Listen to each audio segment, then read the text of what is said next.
শ্রমিকদের বেতন বাড়ানোর ইস্যুতে চাঁপাইনবাবগঞ্জ, রাজশাহী ও নাটোর থেকে অনির্দিষ্টকালের জন্য বাস চলাচল বন্ধ রেখেছেন মালিকরা। এতে চরম ভোগান্তিতে পড়েছেন যাত্রীরা। সকাল থেকে দ্বিতীয় দিনের মতো রাজশাহীর শিরোইল বাস স্ট্যান্ডে গিয়ে কাউন্টারে তালা ঝুলতে দেখেন যাত্রীরা। ঢাকা, চট্টগ্রাম এবং সিলেটের উদ্দেশ্যে ছেড়ে যায়নি কোনো বাস। যাত্রীদের অভিযোগ, অগ্রিম টিকিট কাটা থাকলেও টাকা ফেরত দিচ্ছেন না পরিবহন মালিকরা। এতে দুর্ভোগের শেষ নেই তাদের। গত 23 সেপ্টেম্বর ঢাকায় শ্রমিক ও মালিক পক্ষের বৈঠকে সিদ্ধান্ত হয়, রাজশাহী থেকে ঢাকা চলাচলে প্রতি ট্রিপে চালক, সুপারভাইজার ও সহকারী আগের চেয়ে বেশি টাকা পাবেন। শুক্রবার থেকে তা বাস্তবায়নের কথা ছিল। তার আগেই বৃহস্পতিবার রাতে বেশি টাকা দেবে না জানিয়ে বাস বন্ধ করে দেয় মালিকপক্ষ। এই মুহূর্তে রাজশাহীর শিরোইল বাস টার্মিনালে আছেন সহকর্মী আলতাফ হোসেন। সরাসরি যাচ্ছি তার কাছে।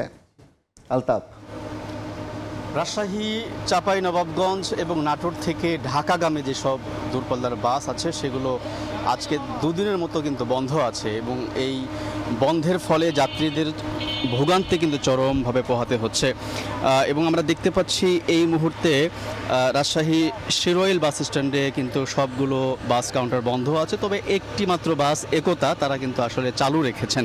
আমরা জানি যে বাস মালিক এবং শ্রমিকদের ভিতরে যে দ্বন্দ্ব, মূলত শ্রমিকদের বেতন বৃদ্ধি নিয়ে, এবং সেই বেতন বৃদ্ধি বিষয়ে এটিকে কেন্দ্র করে কিন্তু আসলে অনেক দিন ধরেই একটি টানাপোড়েন চলছে মালিক শ্রমিকদের সাথে। এবং বিগত কয়েকদিন আগেও শ্রমিকরা বেতন বৃদ্ধির দাবিতে মূলত তারা ধর্মঘট পালন করেছে এবং তার পরিপ্রেক্ষিতে গত মঙ্গলবার শ্রমিকদের সাথে মালিকদের একটি বৈঠকের পরে বেতন বৃদ্ধির একটি সিদ্ধান্ত হয়। তবে সেই সিদ্ধান্ত বাস্তবায়ন করার কথা ছিল গতকাল শুক্রবার, কিন্তু তার আগের দিন বৃহস্পতিবার রাত্রেই কিন্তু বাস বন্ধের ঘোষণা দেওয়া হয় মালিকদের পক্ষ থেকে। এবং এই পূর্ব ঘোষণা ছাড়া হঠাৎ করে বাস বন্ধ করার ফলে কিন্তু আসলে এই যে মালিক শ্রমিকদের যে দ্বন্দ্ব, এবং সেই দ্বন্দ্বের আসলে বলি হচ্ছেন সাধারণ যাত্রীরা। তারা চরম ভোগান্তির মধ্যে পড়েছেন এবং যাত্রীরা যেটি অভিযোগ করছেন, তারা বলছেন যে তারা অগ্রিম 2-3 দিন আগেও টিকিট কেটেছিলেন, কিন্তু সেই টিকিটের টাকাও ফেরত দেওয়া হচ্ছে না।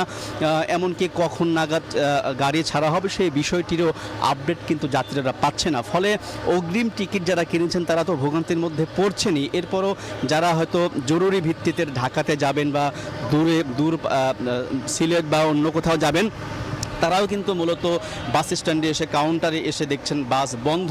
যদিও একতা এবং কিছু লোকাল বাস কিন্তু চলাচল করছে, যদিও ভিড় এবং ভাড়া বৃদ্ধির অভিযোগ কিন্তু যাত্রীরা করছেন। সব মিলিয়ে যাত্রীদের এই ভোগান্তি আসলে কখন নাগাদ কাটবে সেটা আসলে এখনও কেউ বলতে পারছেন। তবে মালিকদের পক্ষ থেকে আমাদেরকে জানানো হয়েছে যে আজকে দিনে কোনো একটা সময় হয়তো তাদের একটা বৈঠক হতে পারে, বৈঠকের পরে কোনো সিদ্ধান্ত হয়তো জানাতে পারে পরবর্তীতে। এই ছিল রাজশাহী থেকে বাস ধর্মঘটের আমার কাছে থাকা সবশেষ খবর।